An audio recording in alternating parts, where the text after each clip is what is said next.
Welcome to the Migraine Renaissance podcast. My name is Dr. Dylan Wells.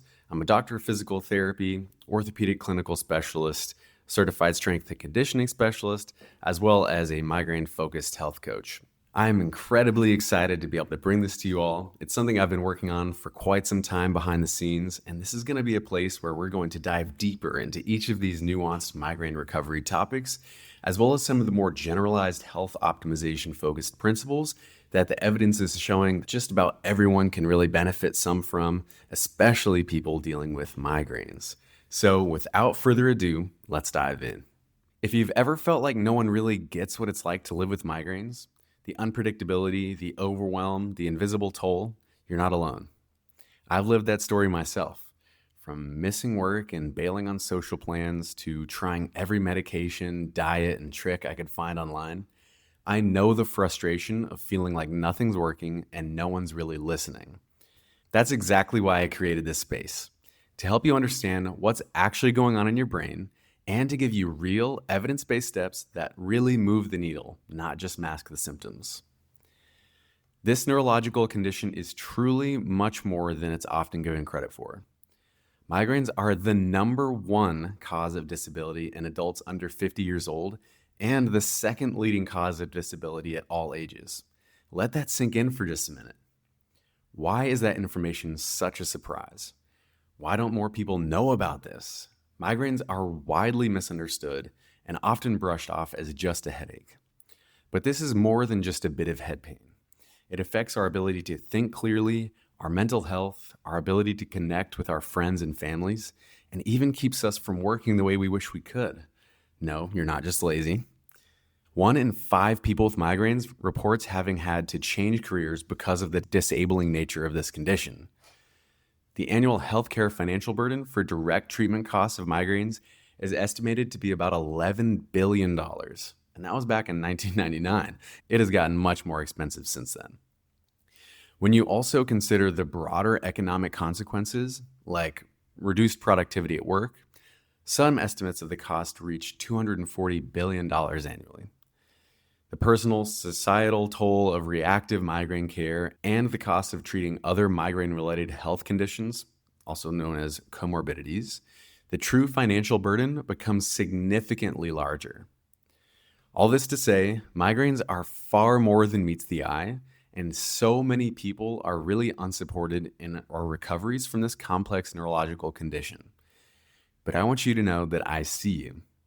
Living with migraines can feel like fighting an invisible, relentless battle, one I personally know all too well. At the peak of my own struggle, I experienced debilitating chronic migraines multiple times each week. After cycling through numerous medications, fad diets, and honestly sort of ridiculous, in hindsight, internet remedy trends, I was left feeling hopeless and really unsupported by our healthcare system. But there really are very good reasons to have hope, and a central part of my mission is to prove it to you.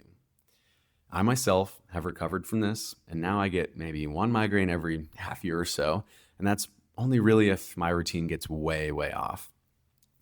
I have also helped well over 100 people through this process in my work as a migraine specialist, doctor of physical therapy, and health coach. I'm here to share insights from my journey, journeys of the people that I've helped, and from the ever-changing scientific literature on the subject in a way that you can understand. My mission is to help shed light on the proven migraine recovery methods that actually work, to help make sense of this immensely confusing and disruptive condition, and most importantly, to help you take back control of your life again and find true migraine freedom. I'll never forget years ago when a client who I had just recently started working with walked into my office in tears after 15 years of chronic migraines. She had just received her 9th migraine medication prescription. Her words, "I don't think anything is going to work," resonated deeply, echoing my own past hopelessness. This was a moment that lit a fire in me to get to the bottom of this condition and to figure out how my recovery happened because I knew it wasn't just luck. My doctoral training as a physical therapist and my orthopedic residency gave me the tools to extensively study pain science, neurophysiology, inflammation, sleep, affective behavior change, and migraines more specifically.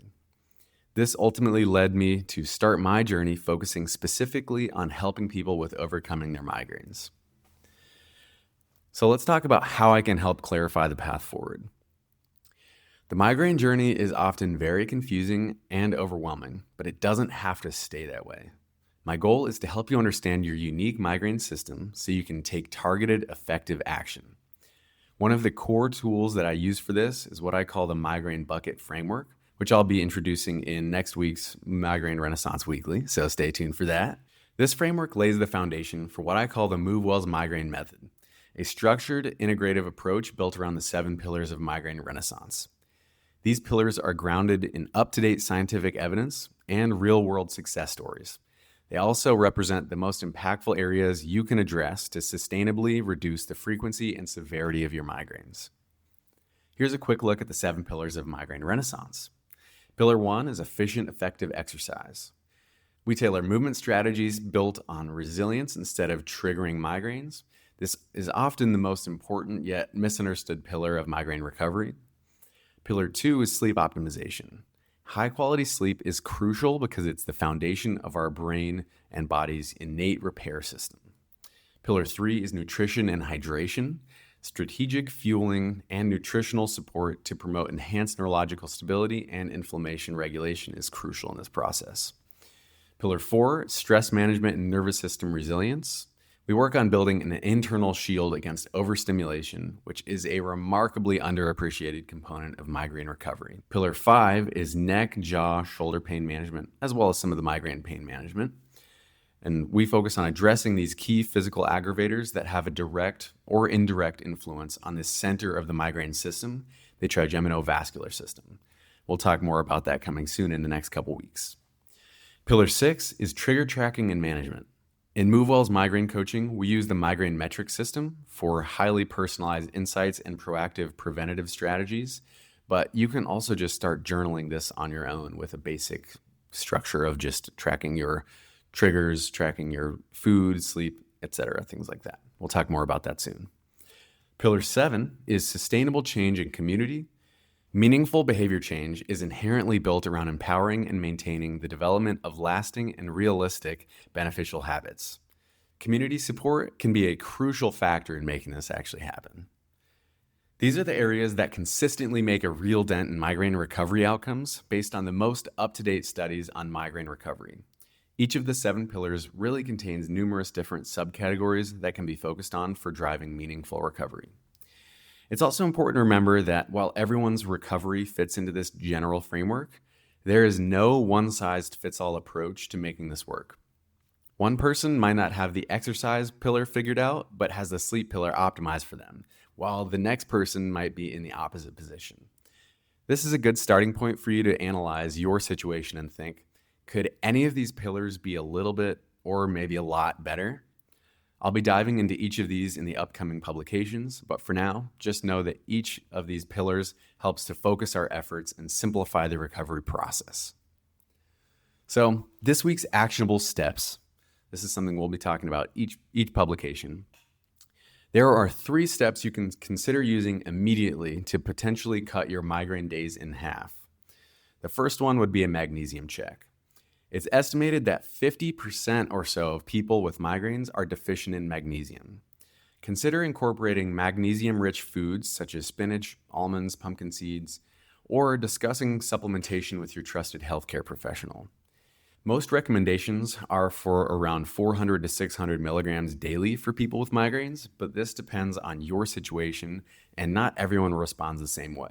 There are a few other key supplements that we'll talk about in later episodes. Number 2 is exercise. We want to aim for regular strength training and or aerobic exercise at first.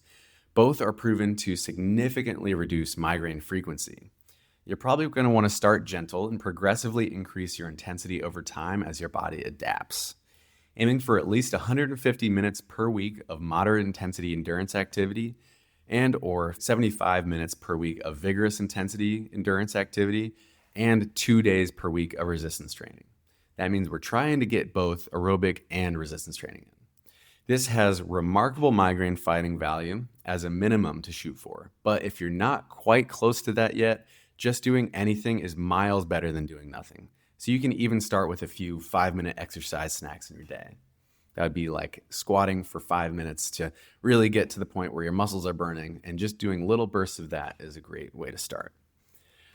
The benefits of exercise really only get more pronounced the more you're able to work up to, gradually over time, of course. Studies show that exercise is more effective than some of the most common migraine-fighting medications. It's seriously that valuable. If you find that exercise is a migraine trigger for you, stay tuned for my exercise-focused publication coming up soon. Number 3 is deep breathing practice. So spending 5 to 10 minutes daily on diaphragmatic breathing to help stimulate your parasympathetic nervous system, that's our rest and digest state, help to promote improved nervous system stability and lowering the risk of migraines, according to several pretty good studies on this subject. As little as 5 minutes can have surprisingly significant impact, especially if you suspect that stress might be a trigger for your migraines. Last, remember, you're not alone and your pain is valid. Every small step counts, and your journey towards relief isn't a sprint, it's a marathon. Please be patient and kind to yourself along the way. There really is a good reason for hope. All right, stay tuned for our next publication coming up soon. I'll talk to you Monday.